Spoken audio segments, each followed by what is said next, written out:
Joining us now is a great guest, Jonathan Swan. He's a reporter over at Axios. He has a fascinating news story on the plans for a second Trump administration if one to materialize.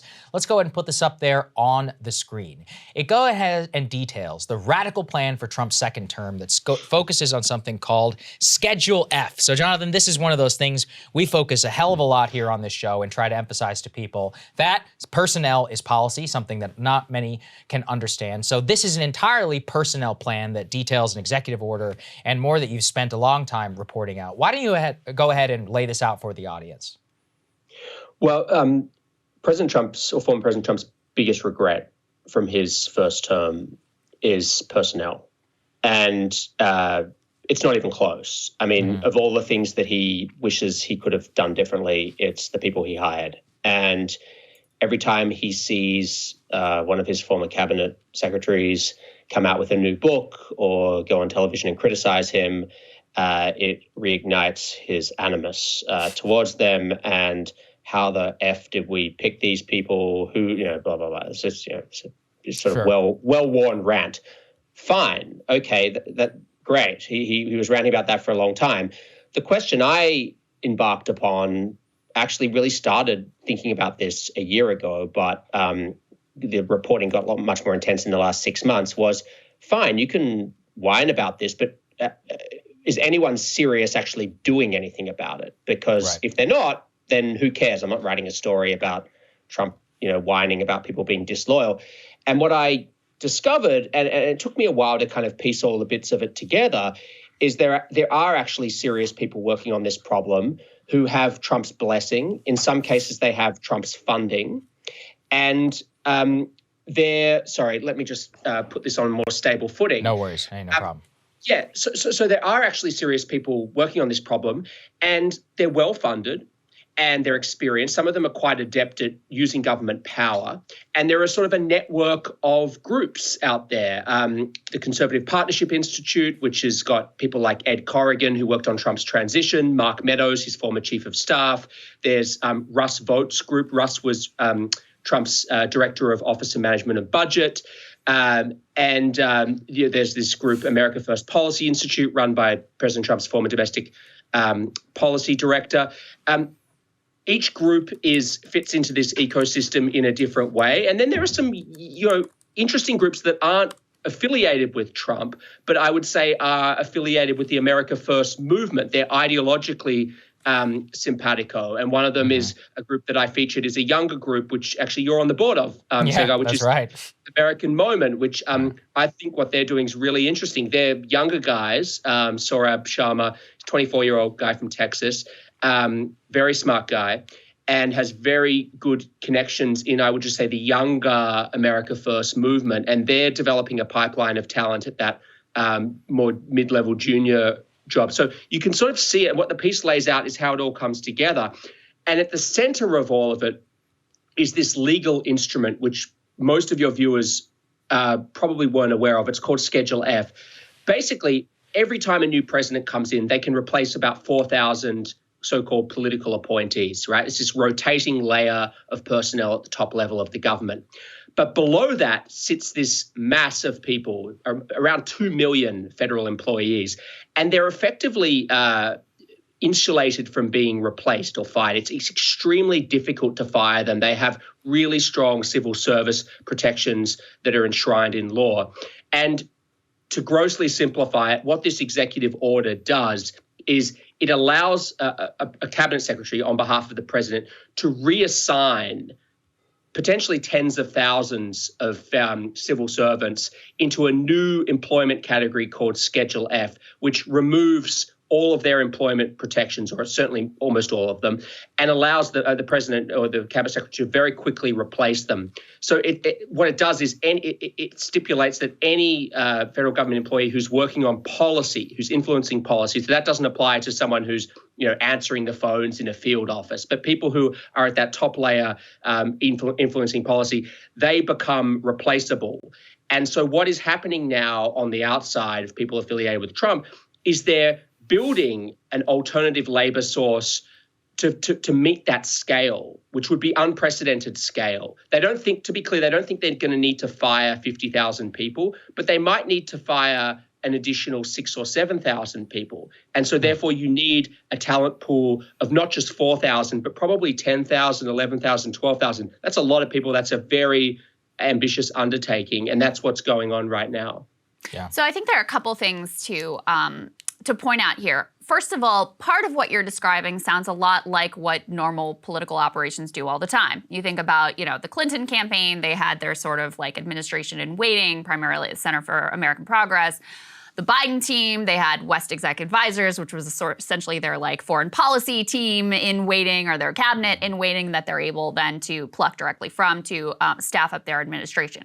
The piece that is different is the Schedule F piece, yes, which allows them to get rid of a much larger number of individuals and sort of put in place their true believers and the ideologues who are committed to their cause. I guess my big question reading this is whether you actually think that a Trump administration could pull this off, because they're certainly, the last time around, they were not known for their discipline or their competence or their ability to follow through with the plan. I'm just thinking about how many times did they, this is going to be infrastructure week, and it never actually ended up being infrastructure week.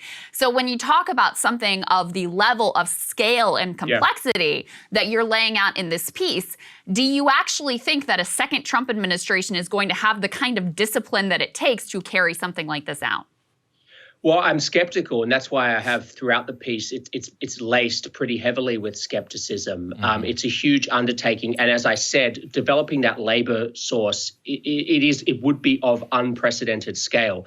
But there's a few things that I would just put in the column of it's possible and shouldn't be dismissed. The first is, I'm not suggesting in this article that Donald Trump himself has changed, that he is now some disciplined, monastic figure who's transformed himself in exile and is sort of reading Marcus Aurelius and is ready to, come onto the scene as a complete. No, that's absurd. Obviously, that's absurd. What's changed is the people working on this and the people around him. And he has a very hardened mentality against having any of these sort of people who, I would just call them the sort of restrainers, the people who wanted to restrain him from what they saw as his most extreme impulses. And there are some people working on it that I would say have a track record of implementation inside government. Russ Vought is a very good example of that. Yep. The other thing I would just say to you is this is not some fantastical document. This is an executive order that went through legal vetting, and it was issued. It was signed into law at the end of 2020. And Democrats are alarmed enough about its resurrection that Representative Jerry Connolly from Virginia, who chairs the subcommittee that oversees the federal civil service, he's attached an amendment to the annual defense bill this year to try to prevent a future president from reviving Schedule F. It passed the House. Republicans probably going to try and, I know they're going to try and block it in the Senate. So Democrats are very worried about it. The other thing I would just say is, it actually doesn't require a sort of, you don't need to be Oliver Wendell Holmes to fire a whole bunch of people. Mm-hmm. You can do that pretty freaking easily. And actually, if you look at a big part of what they want to do, which is fire people in the intelligence community, you don't even need Schedule F for that. A lot of those people are not protected by these civil service protections. So you might say, well, can they pull this off? Well, sending a letter and firing someone is actually not that difficult. And so you don't need, the great geniuses of the world to come together to pull this off. What would be interesting to know is who's going to replace these people? Are you going to have that labor source? That's the part that I remain skeptical about. Yes. But implementing a purge is not actually that difficult necessarily if they have this legal instrument combined with the will to do it. Absolutely. I think one of the things I also want to focus on is, what do these people believe? Because the real, you can fire people, you can appoint them, but I think one of the things that stung Trump was that many of the people who he would hire, and even many of these groups, they don't even necessarily ideologically agree with each other on anything. So when Trump has a criterion for who he wants to elevate and put into a personnel office, does he have any policy behind that? Or is it simply, he's never criticized me on TV, and he believes, or at least mouths the language of stop the steal? I mean, beyond that, does it matter to be able to end up in one of these jobs? That's what I'm most curious about this. Well, this is where you distinguish between Trump himself and the people he appoints. And so what's interesting is So the answer for Trump is no, he doesn't really care that much about policy. It's stop the steal and loyalty to him. Absolutely. Like he said this a million times to people, I want people who are loyal. And you can get very quickly into his inner circle by just sucking up to him. Of course, we know that.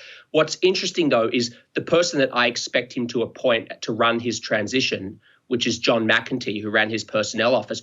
John McEntee is an ideologue, actually, and he does believe in these policies. He is very, very anti-interventionist on foreign policy, and he is hardcore on immigration. And so by dint of appointing John McEntee and people like him, Russ Vought is authentically comes out of the Ross Perot type of Republican. So some of the key people that will be, I expect things could change, and nothing's certain in Trump world. But some of the key people that I expect to be running this actually are America First ideologues, and so that's why I do believe there will be a pretty strong ideological criteria applied to these selections. And by the way, a lot of the groups that are developing this, you're absolutely right. Like, I don't know, I wouldn't describe the America First Policy Institute, I wouldn't describe their foreign policy proposals. What they put out on Ukraine could have been written by John Bolton. So exactly. I'm not suggesting that there's ideological uniformity across these groups. There absolutely isn't. But I do believe that if he has people like McEntee running it, they will be discerning. They're deep enough in this that they can discern between these groups and see the types of people that they want to have in key roles. Can that be done at scale? I'm very skeptical. Yeah, that's the excellent caveat. Yeah, absolutely. And then lastly, you mentioned that Democrats, including Congressman Jerry Connolly from Virginia, are trying to block their ability to reimpose this Schedule F executive order. What do you think the fate of that is? I think it's unlikely, because I do think it's going to be very hard to get that through the Senate.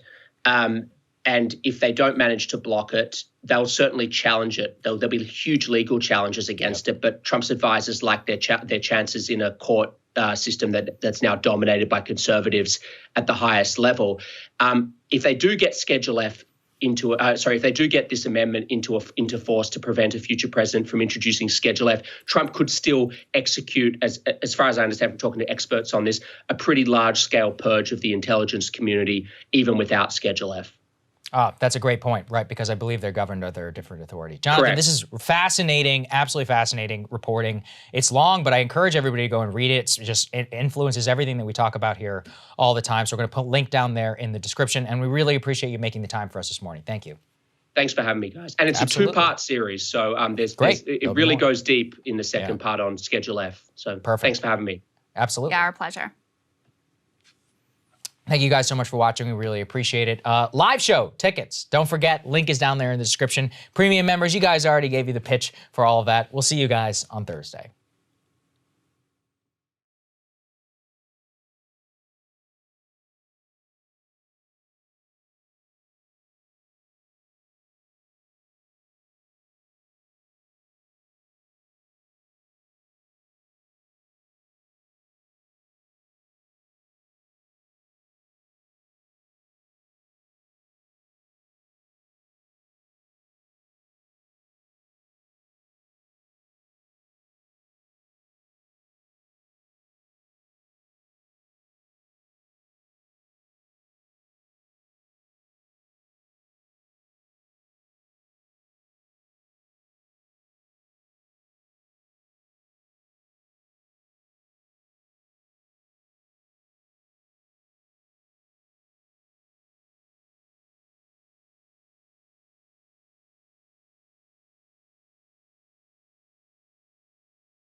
Cable news is ripping us apart, dividing the country, making it impossible to function as a society, and making it impossible to know just what is true and what is false. But the good news is they are failing and they know it. That is why we're building something new, a new mainstream, a healthier one, something more trustworthy, something that we are going to need in one of the most pivotal times in American history. We are building up here for the midterms, for the upcoming presidential election, but we need your help. So if you can help us out by becoming a premium member today at breakingpoints.com, we're trying to change America for the better and the entire world. So what are you waiting for, guys? Go to breakingpoints.com and sign up and help us build a new mainstream.